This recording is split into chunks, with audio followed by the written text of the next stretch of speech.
dito.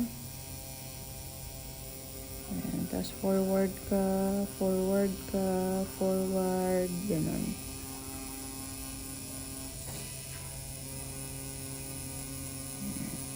Okay lang na lumampas sa loob, wag lang sa labas. Anong mangyayari kapag sa labas? Kalat na yung ano niya.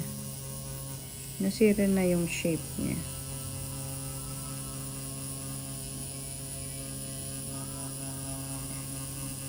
Ayan. Okay. So, halimbawa, tapos na yung line.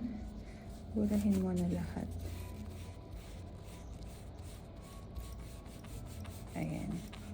Meron ka ng lip liner. Tama? Ngayon, pwede ka nang mag-shade sa loob. So, doon mo nagagamitin si 11U. Tingnan mo.